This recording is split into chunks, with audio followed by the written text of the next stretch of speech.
Good afternoon, ladies and gentlemen.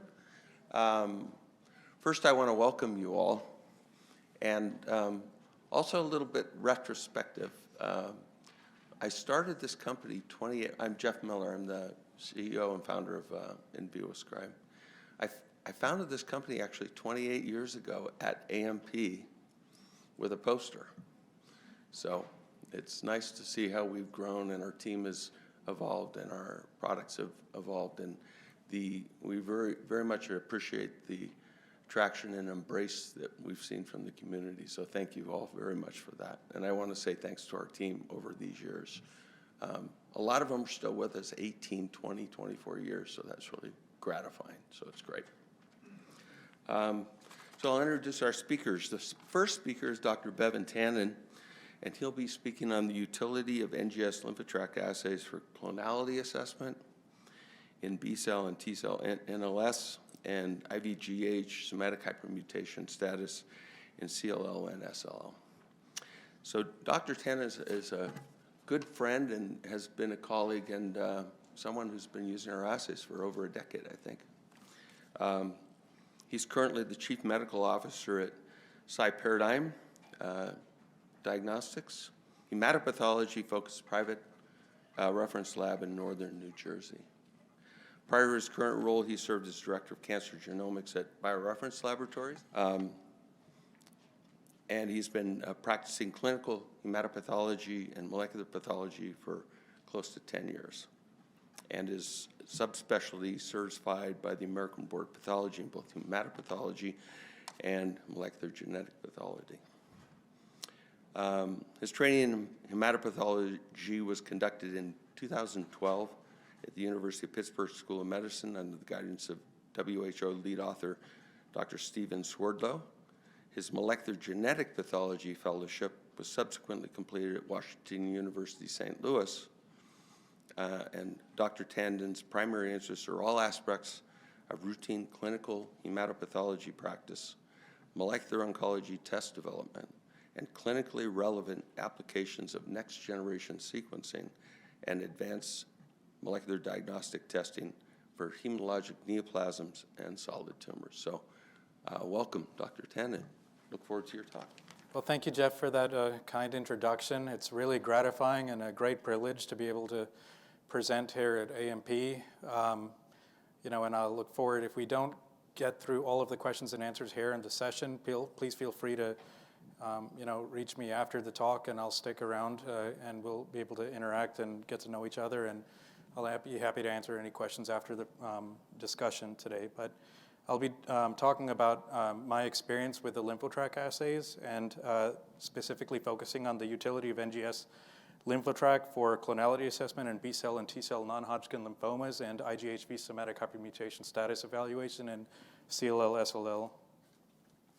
So the lymphotract assays are for research use only and are not intended for diagnostic purposes, and honoraria are received from Invivoscribe Inc. So those are my disclaimers.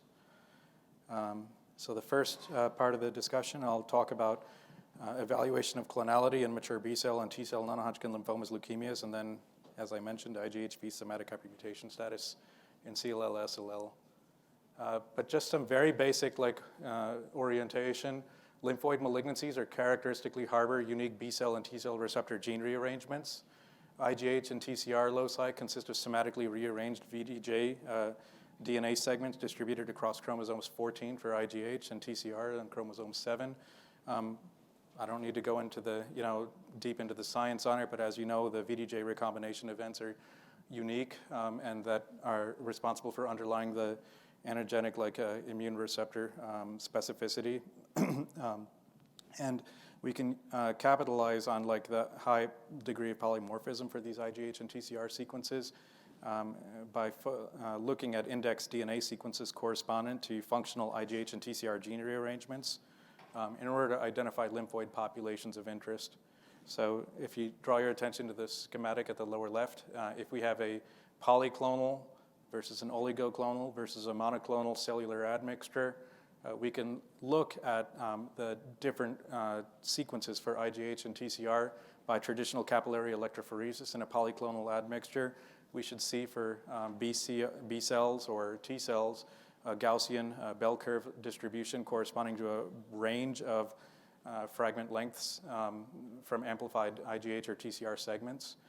If you have an oligoclonal admixture, common in immune activated states or reactive immune repertoires, you might see like perhaps dual peaks or oligoclonal composition or more than 2 peaks, but you'll see predominance of clonal peaks. I think these are some of the areas that lend themselves to the greatest degree of subjectivity and interpretation. And of course, if you have a monoclonal predominance of a single IGH or rearranged TCR gene receptor sequence, or IG kappa or TCR beta, depending on what you're looking at, you'll see a single spike. But when I was a fellow, one of the things that intrigued me about next generation sequencing was not only that it could be used to interrogate like SNVs, indels, and other biomarkers of interest, but the concept that the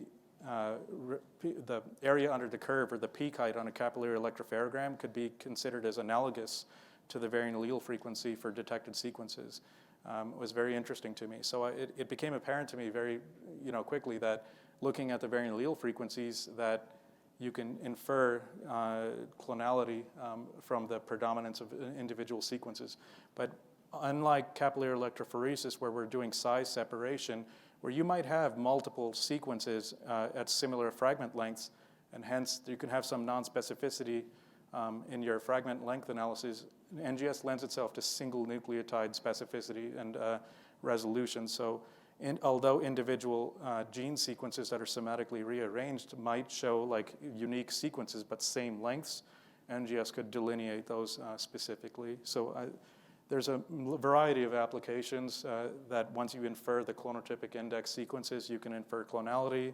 We can look at IGHV somatic hypermutation status by mapping against most closely mapped germline reference sequences, or we can start to set ourselves up for minimal residual disease assessments as well. So I'll just go into a few use cases. This was published a few years ago by some of my former colleagues at WashU in St. Louis, but mycosis fungoides is the most common T-cell neoplasm in adults and involving the skin. But it's a very challenging diagnosis by conventional hematopathology workup. Histologic features often overlap with reactive inflammatory dermatoses, and serial biopsies are typically required, especially for early patch or plaque stage disease. So looking for prototypical like cerebriform nuclear features on a tissue section. I had a case just a few weeks ago. It's not so easy, and it's quite subjective. PCR is pretty much a gold standard requirement to demonstrate clonal TCR gene rearrangements for identification of these lesions. But gold standard PCR is known to suffer from insensitivity, and data interpretation can be highly subjective in some instances. So this study had focused on comparing and contrasting PCR to NGS for TCR gene rearrangement assessment in histologically gold standard mycosis fungoides cases. So these were 34 cases from retrospective archives like at WashU that were pulled and reassessed, and the NGS TCR gene rearrangement studies were compared to the PCR clonality results on these histologically gold standard and clinically gold standard cases. They define clonality, and different labs validate different cutoffs. That's another topic of discussion, but in this study at least, they defined the clonotypic sequences as those comprising greater than 5% of the total NGS reads. So here's the study showing basically there was a less than 50% concordance between NGS and PCR. 16 out of 34 cases were concordant, and 18 out of 34 cases were discordant. 2 cases were appropriately clonal by PCR, but polyclonal by NGS. But looking at it conversely in the other direction, 16 of 19 PCR polyclonal oligoclonal cases were clonal by NGS. Hence, among these histologically and clinically, clinical pathologically gold standard cases, the capillary electrophoresis PCR sensitivity was poor, only 44%, whereas NGS sensitivity in this study cohort was double. So the conclusions: NGS significantly improves upon standard PCR detection for T-cell clonality and mycosis fungoides. And another aspect of this is, as I mentioned, once you know those index clonotypic sequences, you can either serially monitor patients over time, like for Sézary syndrome peripheral blood assessments. You could use the NGS in that way, or another key aspect that knowing the index clonotypic sequence, whether it's an IGH or TCR, is you can also look at clonal relatedness of different body sites of involvement. And so that can also be useful to help exclude like a reactive inflammatory dermatosis condition. So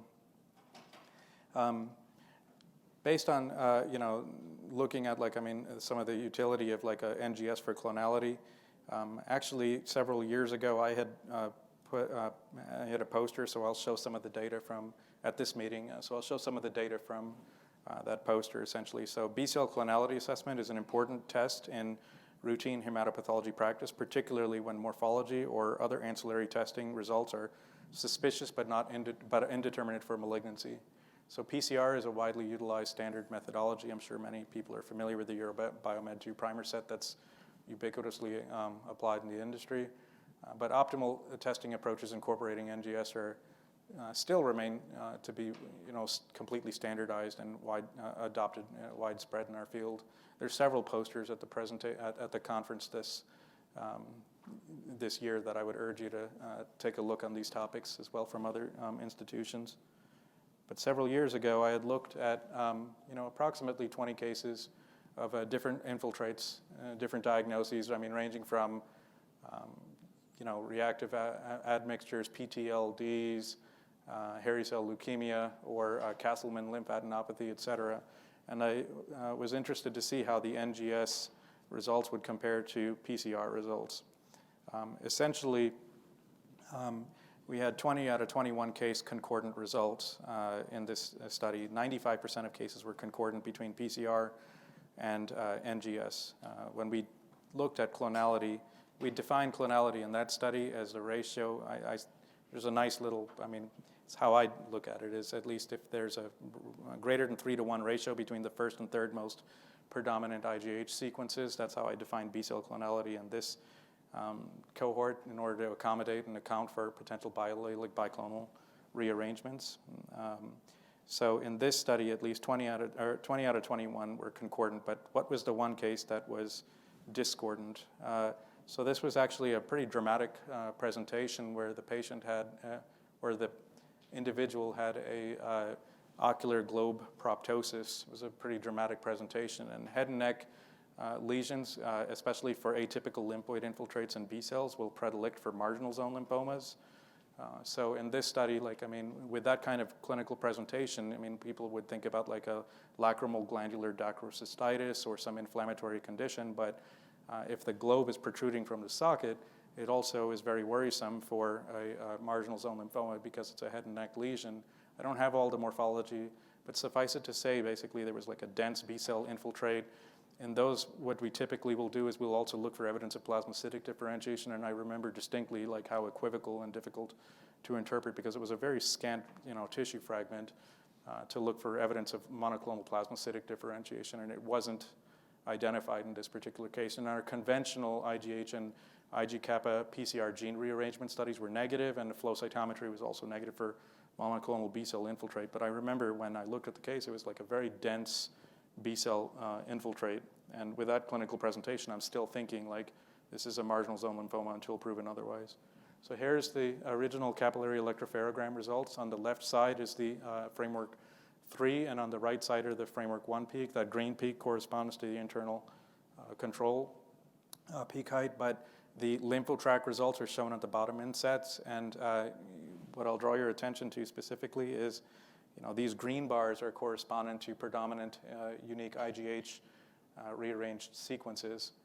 And there's 2 of them here. And then the framework 3 is showing like similar polyclonal, but these are both polyclonal on PCR with these Gaussian distributions, but there's a predominance of IGH clonotypic sequences. There's 2 of them. So again, applying that ratio of greater than 3-to-1 between first and third, we can see in this raw data, that's one of the beauty of this kit is we can look at the actual like individual read sequences. The sequences are binned, and then we can look at their individual predominances. We can see if there's a start or if there's a stop codon present, yes or no. If it's a frame shift, no. So we can infer productivity of the rearrangement readily, and then we look at the clonality ratio assessment. So in this, the ratio between the first and the third most predominant sequence, with the third most predominant sequence is how we had defined as the polyclonal background. There was a greater than 5 ratio, 5.5 in this case. So in this case, I had felt that the NGS was positive, whereas the PCR was negative for an IGH rearrangement, specifically framework 3 rearrangement. LymphoTrack provides conclusions. LymphoTrack provides a practical NGS solution for resolution of difficult cases in the routine laboratory setting. Interpretation of PCR results for lymphoid clonality dissection is known to be subjective. LymphoTrack NGS objectively delineates predominant clonotypic IGH or TCR sequences with single nucleotide base pair resolution and specificity. And LymphoTrack NGS may also be useful in the assessment of clonal relatedness among lesions involving disparate body sites, and clonotypic sequences can be serially monitored to track minimal residual disease. So I hope that's a little bit of a good conceptual overview of some of the applications of LymphoTrack NGS for clonality assessments in 2 very important applications. Transitioning now to CLL, SLL. So CLL, SLL, as you may know, is the most common leukemia diagnosed among adults in Western countries. Outcomes are known to be heterogeneous, and IGHV somatic hypermutation status is an essential prognostic baseline factor in this disease. So I think it's pretty standard. I had a clinician just the other day call me, and he wasn't quite familiar with the CLL International Prognostic Index, but in our laboratory at least, we include in our reports the various clinical pathologic factors and help inform like a CLL IPI risk stratification and formulation. But the main factors include TP53 status by either FISH or NGS, age, stage, IGVH mutation status, and serum beta-2 microglobulin levels. So stage of disease and serum beta-2 microglobulin are incumbent on the clinician to determine. But at least for our laboratory, we look at P53 and IGHV as one of our most important prognostic indicator in this disease set. And different labs will apply different cutoffs, but I think the vast majority will say that they just apply a 2% hard cutoff. So the way that this test approach works is we look at IGH clonotypic sequences, and we map them in IGBLAST, essentially against most closely matched germline normal reference IGH control sequences. And if there's less than 98% homology to the most closely matched germline reference sequences, those are considered hypermutated, and they're relatively prognostically more favorable. Whereas those that show a greater than 98% sequence homology to most closely matched germline control are considered to be unmutated and prognostically unfavorable. Essentially, the way I think of it is as the B cells progress through the germinal center reaction, as you go to a post-germinal center, phenotype, and they're more terminally differentiated, perhaps that may be related to that's indicative usually of a greater degree of somatic hypermutation. But if they're more immature, essentially, and corresponding to a pre-germinal center like a status, then they'll be unmutated. So those CLLs that are more primitive and earlier stage differentiation tend to behave worse. That's how I think of it anyway. So again, this was a data set that I had up from a poster here at this conference several years ago. And several years ago, we were sending out to one of the national reference laboratories for all of our IGHV somatic hypermutation analysis, and we had a greater than 20 to 25% failure rate because the national reference lab at the time was utilizing an RNA-based Sanger sequencing approach. And as you know, RNA will degrade in transit. But we definitely had, we would send cases that were flow cytometrically confirmed as clonal positive and immunophenotypically diagnostic of CLL. In many instances, about 25% of cases, the National Reference Lab report would come back no clonotypic sequence detected by the RNA Sanger sequencing traditional assay. So I was very interested to see how do the LymphoTrack assays in-house improve potentially like our clinical experience with testing for this important biomarker. And I looked at, it was about like a 25 cases or so. We saw basically a 0% failure rate.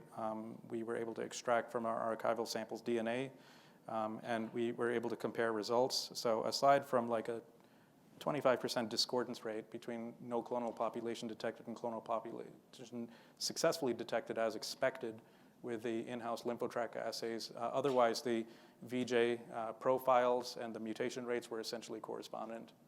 So in that study, again, 25 CLL, SLL cases were evaluated by both gold standard Sanger sequencing, performed at an outside national reference lab, and our in-house NGS lymphotrack assay.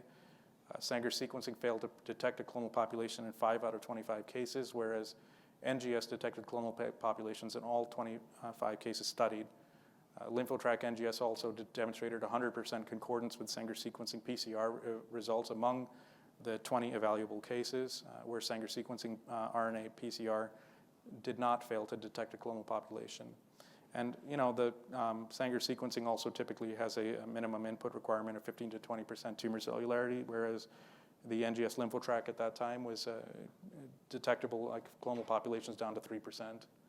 But this was one of the most egregious discordances in that study set. So this was a 54-year-old male with CLL SLL with a hyperleukocytosis, 302 white count. That's one of the highest that I've seen. FISH was positive for trisomy 12 and deletion 13q. So the trisomy 12 is sort of associated with intermediate prognosis and features, and del 13q is typically a favorable prognosis. Sanger sequencing performed at the outside national reference lab, had no clonal population detected, but again, that's the peripheral smear from the case. Flow cytometry had, it was a flow cytometrically confirmed case essentially, and then you can see, at the top, the FISH results showing the del 13q and trisomy 12.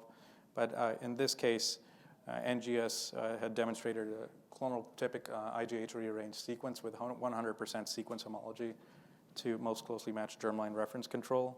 And in addition, V321 VJ utilization profile was also detected. And that's known in the field. It's in the CAP biomarker checklists that if you do detect V321 VJ utilization, independent and irrespective of the IGH sequence homology, it overrides it, and it's associated with adverse prognosis. So in this respect, the lymphotrack NGS results corresponded perfectly with what we expected for the case. So I'll draw it now, this was a key point for the discussion today is, in the ERIC guidelines, the European Research in CLL guidelines that a lot of people utilize, it's very explicitly stipulated and strongly recommended that leader primers are the only recommended option. So as you know, those VDJ recombined sequences, they, from 5' to 3', we have a leader sequence, then we have framework 1, 2, 3, and then reverse consensus J primers utilized typically. And so the leader sequence will result in analysis of the longest amplicon. And so in theory, it would be intuitive that it's the most comprehensive and it's the most accurate. So the ERIC guidelines were explicit to say that leader primers are the only approved and recommended option for IGHV somatic hypermutation assessment. But due to cost considerations primarily, many laboratories utilize a framework 1 first approach. And so I feel like this has been a fairly controversial aspect in the field for the last several years. But the ERIC guidelines are quite explicit on this point.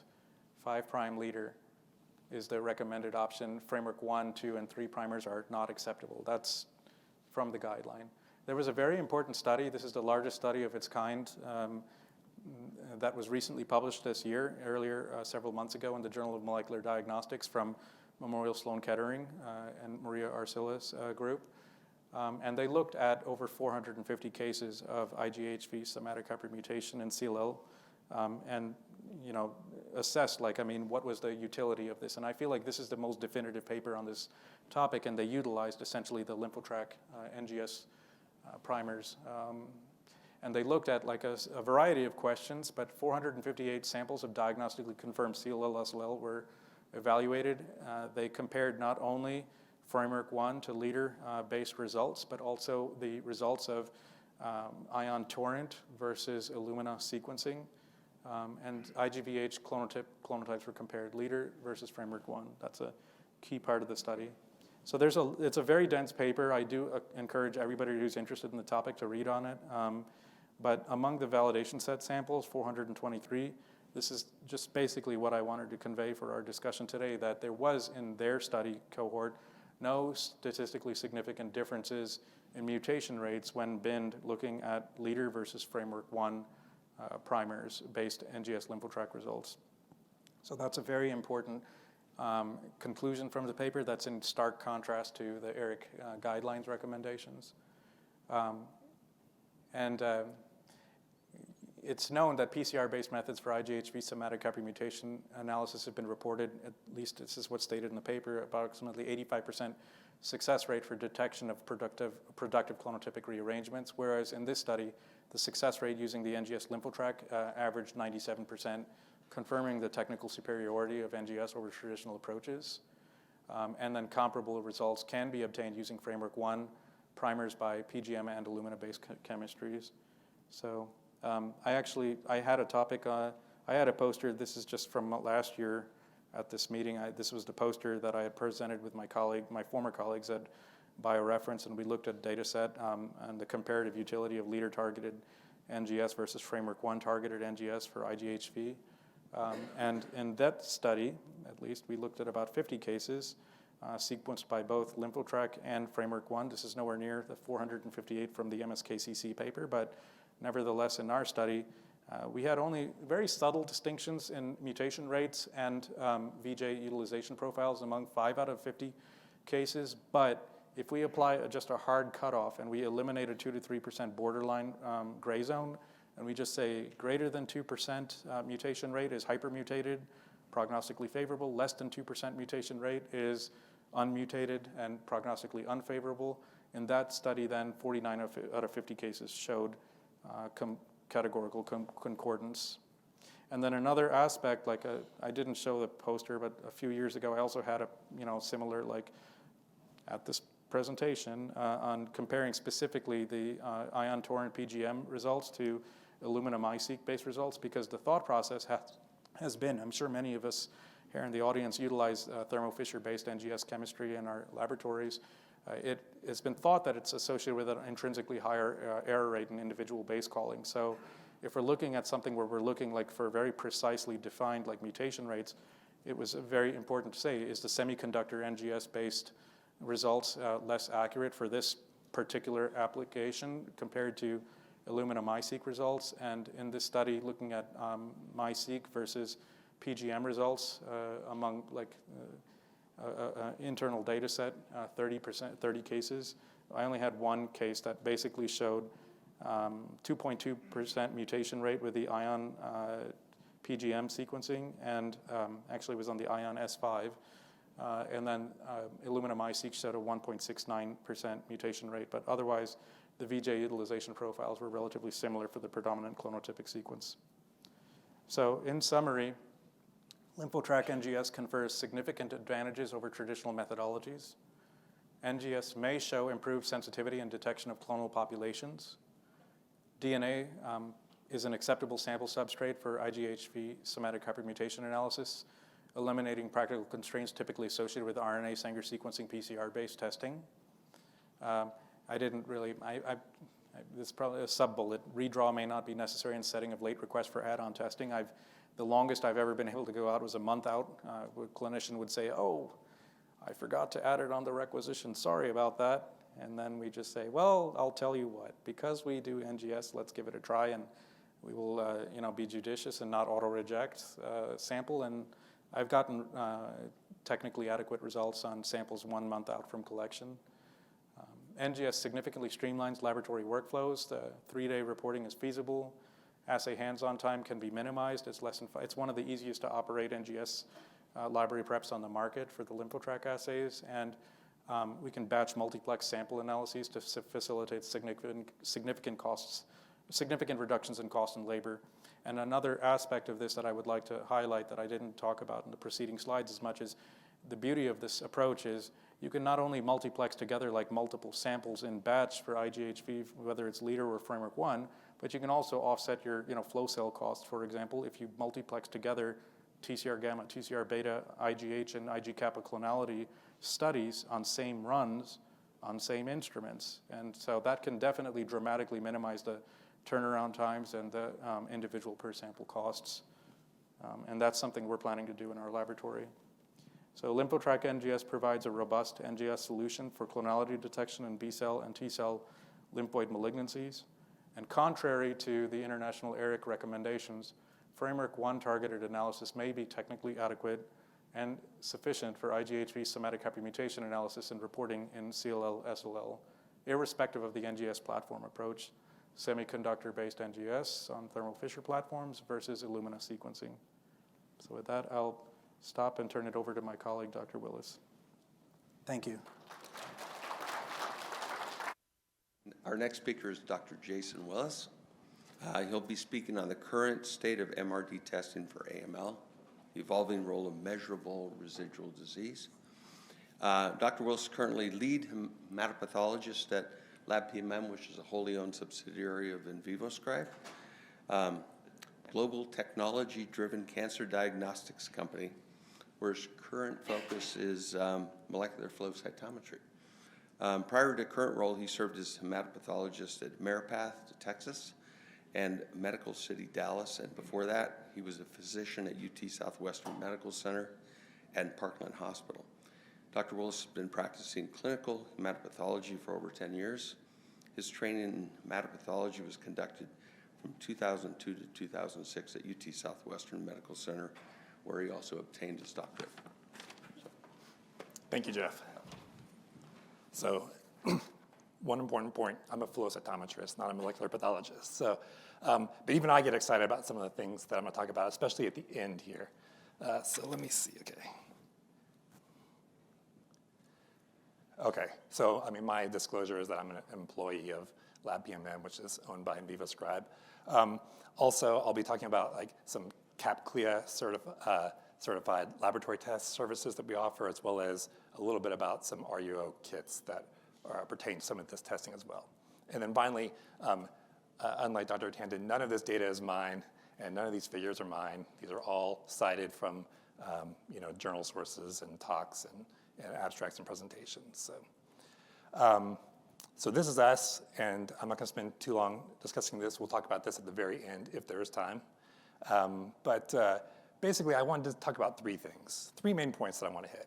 First of all, just generalities regarding AML MRD, just to get all of us up to speed, get myself up to speed, and if any of you need that as well, I'm going to do that. Then I wanted to dive into basically some recent findings regarding FLT3 ITD MRD within the last year that we're really excited about.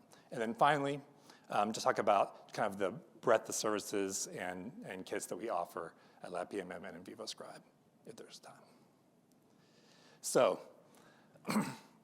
the surveillance and epidemiology program for the NIH shows a case rate of AML of about 20,000 new cases estimated this year. 1% of all cancers, 2%, almost 2% of all deaths.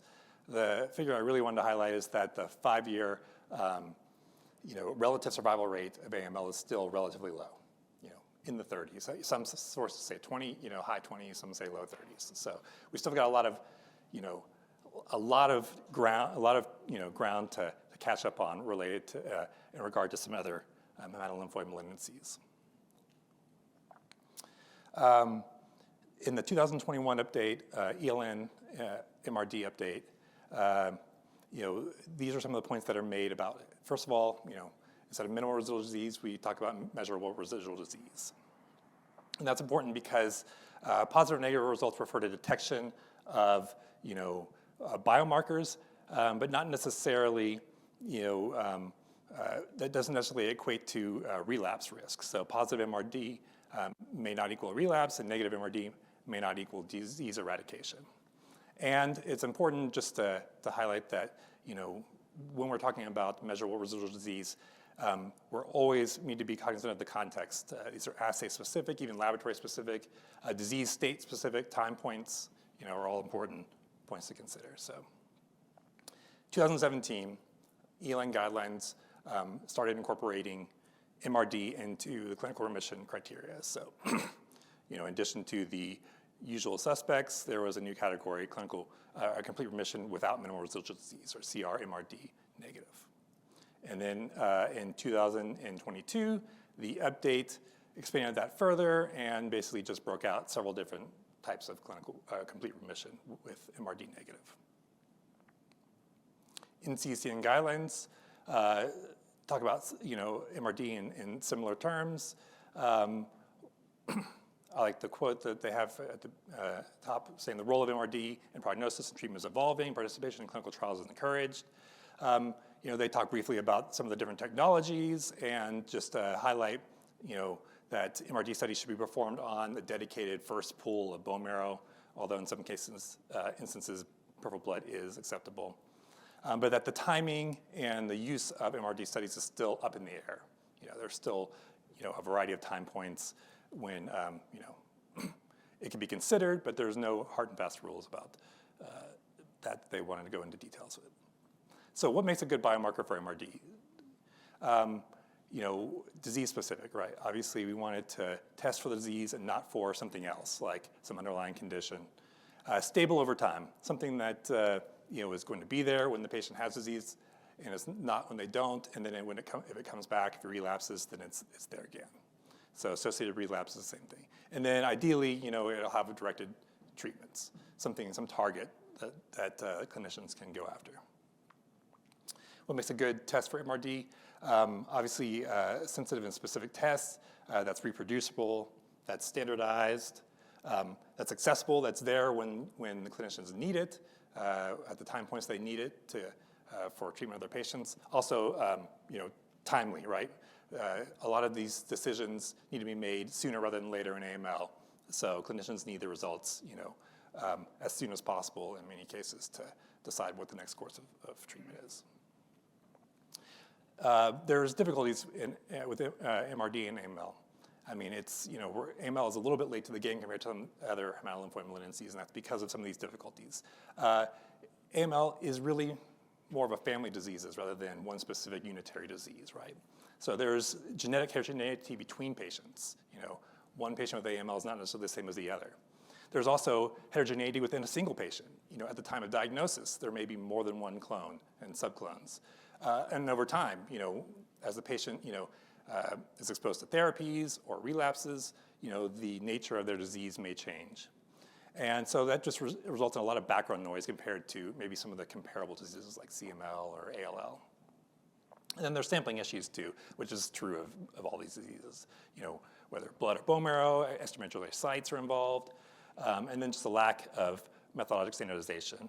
We're kind of in the early days, I think, of AML MRD testing, and so there's still just a lot of experimentation and kind of figuring out what the questions are that we need to ask before we kind of start standardizing things. So I think we're reaching a point where we're ready to start locking things down. Okay. So there's two different classification systems. Basically, I won't go into detail regarding these. Just highlighting with that slide and this slide that there's a lot of variability. These classification systems, don't always agree. So there's some disagreement among, the academic literature on how to exactly categorize AMLs, and then just the fact that the genetic heterogeneity is, pretty significant, right? So there's, clusters of similar biological diseases, but then there was also a lot of markers that span, multiple of these clusters, including what we're going to talk about a little bit later, FLT3, which is basically present in just about every subtype of AML, as broken down in this plot. Different technologies too, right? So, I mean, the microscope was the original technology with a sensitivity of like 5%. Karyotyping in fish have been around for decades, and had improved specificity compared to just pure morphologic studies, but still suffer from some disadvantages. And then, more recently, real-time quantitative PCR, flow cytometry, and then NGS. And so really can't go into detail on these. Let's get moving. So just one last thing about the guidelines. So the 2022 update on the ELN guidelines details that MRD assessment in AML should be used to provide a quantitative methodology to establish deeper remission status, refine post-remission relapse risk, identify impending relapse to enable early intervention, and also to help us develop surrogate endpoints to accelerate drug testing and approval. And really, these last 3 points are basically saying the same thing in different ways. So let's just keep going. So this is from a meta-analysis in 2020 that looked at over 11,000 patients and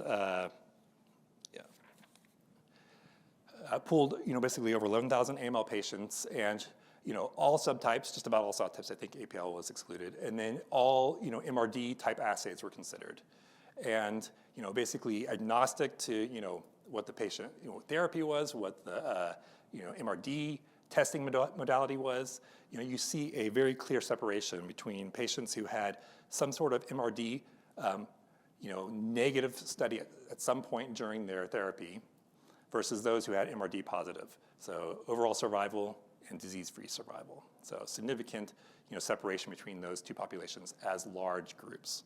So, I mean, that just kind of details why, we're interested in this, in figuring out, in more detail what that is. And then these are the hazard ratios for that study, which detail that pretty much every modality except for cytogenetics FISH showed, significant, favored the MRD or the lack of MRD, so MRD negative status over MRD positive status. This is from another study. This was okay,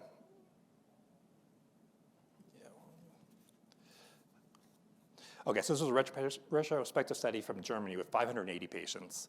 And basically these patients are going to, after, we're getting allogeneic hematopoietic stem cell transplant, and they looked at, whether their patients were in first remission or second remission at the time that they got that transplant, and then what their MRD status was. And so the red lines are the first clinical remissions, patients who achieved remission the first, induction therapy, and then went on to get the transplant. And so you see a difference between MRD positive versus negative and cumulative incidence of relapse as well as relapse-free survival.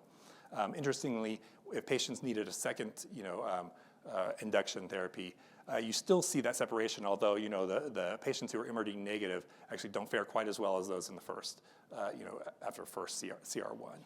So still the trend towards MRD negativity being associated with better prognosis, although these patients are obviously complex and have something going on that just means that overall their survival is relapse-free survival is a little bit less. MRD is also important in therapeutic choices. So this was a study that was a retrospective study on 769 patients from pooled patients from 3 different clinical trials. The MRD modality in this case was flow cytometry. And you can see that in CR1, so they stratified the patients based on favorable, intermediate, and adverse ELN risk stratification. And you can see that while stem cell transplant did not appear to be at least statistically significantly improve,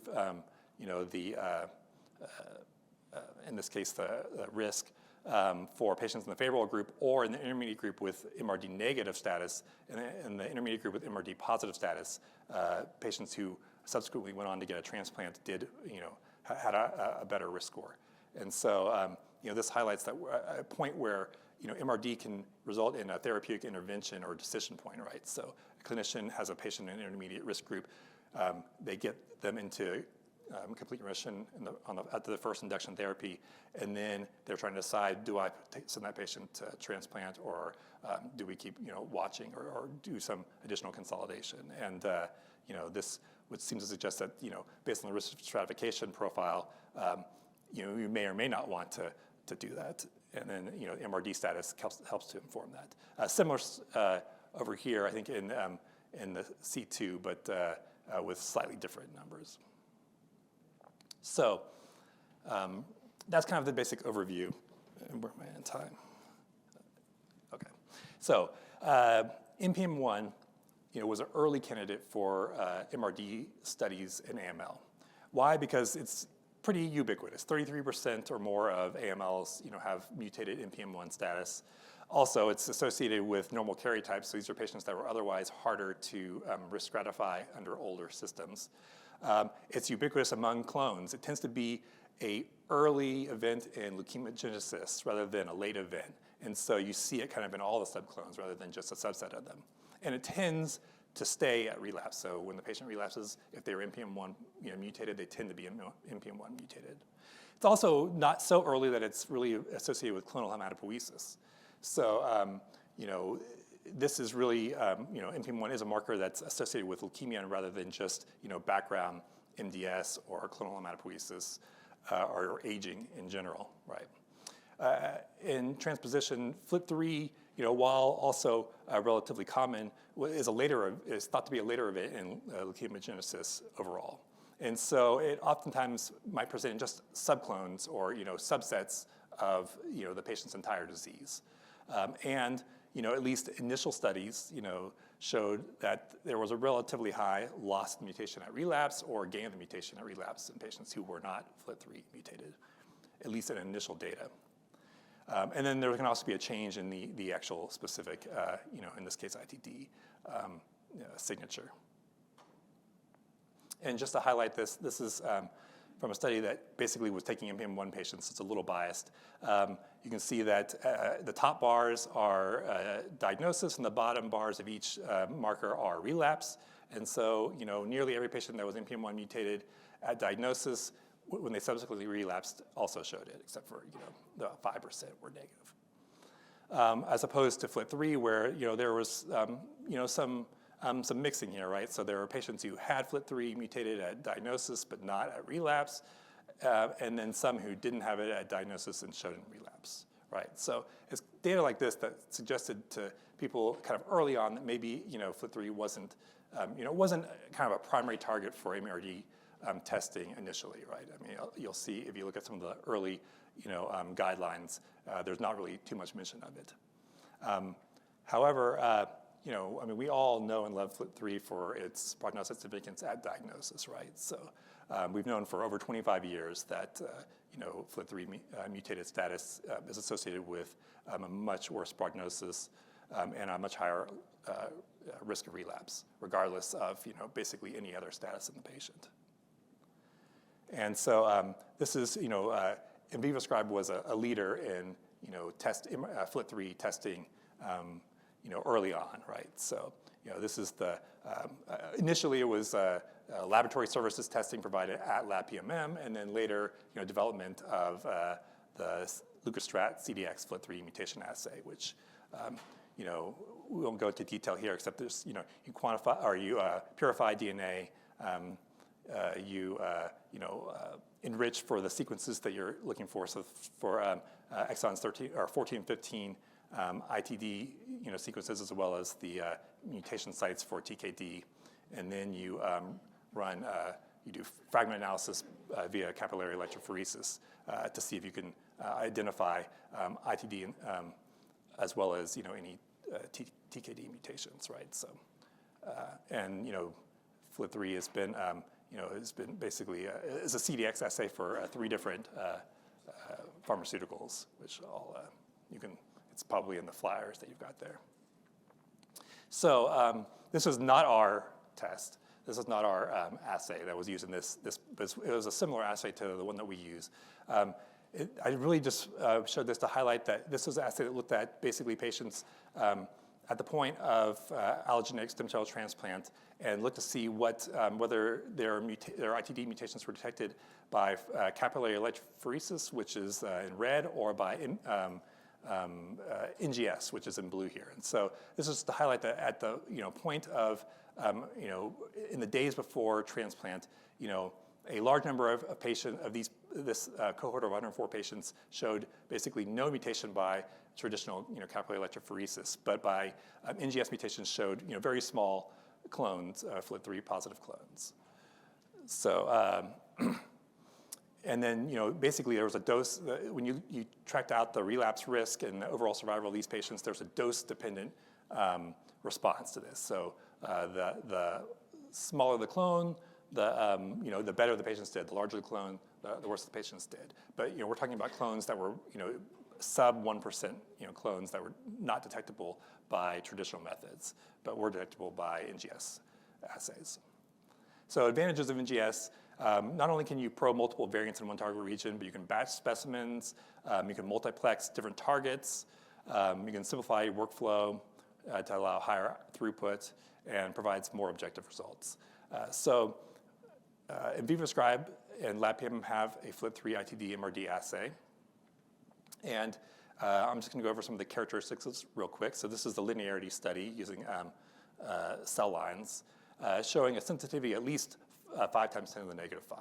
Although clones can be detected even below that too, but that's the validated sensitivity level. Baseline sample is not required. So a PCR amplification of exons 14 and 15 using primers coupled to sequencing adapters, as well as 24 unique barcodes to allow multiple patients. DNA quantification of the purified amplicons is then used to prepare libraries and sequence on the MiSeq platform. And then a bioinformatics pipeline is used to identify unique mutations, providing the varying length sequences and mutant allele frequencies detected. So in the last year and a half, I think there's been several papers regarding the pre-measure studies. So it's a multi-center comprehensive study kind of helmed by the NIH, looking at a total of 822 patients who had either FLT3 ITD or NPM1 mutations at diagnosis. So out of that 822, 142 patients had FLT3 and NPM1 detectable disease at transplant. And detectable disease was based on using an NGS anchored multiplex PCR assay with digital droplet PCR confirmatory testing in a subset of those patients. And in both cohorts, the discovery as well as the validation cohort, you see similar results, which is that patients who had transplant, who had MRD positive disease had a relapse risk at 3 years of 59% versus 24% in the MRD negative patients, and overall survival at 34% versus 66%. That's in the discovery cohort. In the validation cohort, you see very similar numbers, right? 68 versus 21% relapse risk, and then overall survival of 39% versus 63%. So, this was a pretty landmark study showing, real utility in both NPM1 and FLT3 MRD testing to help assess the prognosis of patients who undergo stem cell transplant. And so this is basically the same data in graphical form. So I think we're almost out of time, so I'll skip the graph and go straight to this. So next month at ASH, there'll be a poster presentation by the same group where they basically used, so like I said in the pre-measure study, the original assay for the MRD testing, for the NGS MRD testing was an AMP assay. And so in this case, they compare that assay to our assay, retesting these patients using the Invivoscribe FLT3 MRD NGS assay. And you can see basically, for those in the back, you might not even be able to see it. There's really 2 lines in each of these cases because the concordance is really striking between the 2 assays. So basically, this is overall survival and looking at the original assay versus also looking at the Invivoscribe assay. There's virtually no difference at all there. Interestingly, the varying allele frequency that showed the highest risk was 10 to the negative 4. There are ITD, MRD patients who have varying allele frequencies less than that. And it does show like a trend towards increased risk, but you also end up picking up a lot of patients who don't end up relapsing too. So at least by this study, it seemed like the data suggested that this might be a key inflection point for disease, for hopefully eventually locking down a definitive endpoint for MRD testing. And I think we're pretty much out of time, so I'm going to skip that and just say, basically, in conclusion, there's various guidelines that reflect the importance of measurable residual disease in AML. There's prognostic significance, as I detailed in several different studies here, showing different time points that is important, as well as therapeutic significance regarding how to treat the patient, what therapies to use, whether to take them to stem cell transplant or not. And we're starting to see, I kind of skipped it, but use of MRD as a surrogate endpoint for drug discovery and approval going forward. So just real quick, LabPMM offers a number of AML-based testing. So we have 2 single gene assays, FLT3-FTD, which we've been talking about, as well as the AMPM1 NGS assays. We also offer a comprehensive AML gene panel of 194 genes, as well as a more detailed MRD panel of just looking at 23 gene hotspots in AML. And then I couldn't help but mention flow cytometry too. So we offer, amongst several different flow cytometry assays, we also offer AML MRD flow cytometry assay. And I just want to stress that a lot of these, like the guidelines say, first pool of bone marrow is important in doing MRD testing, and splitting specimens is a reality in our world these days. But we offer all of this testing under one roof, and so I just wanted to leave you with the idea that if there's any gaps in your laboratory testing menu or your send-out testing menu, feel free to talk to us about whether we can help you with some of those, either directly with doing the clinical service testing ourselves at LabPMM or with kits to help cover those.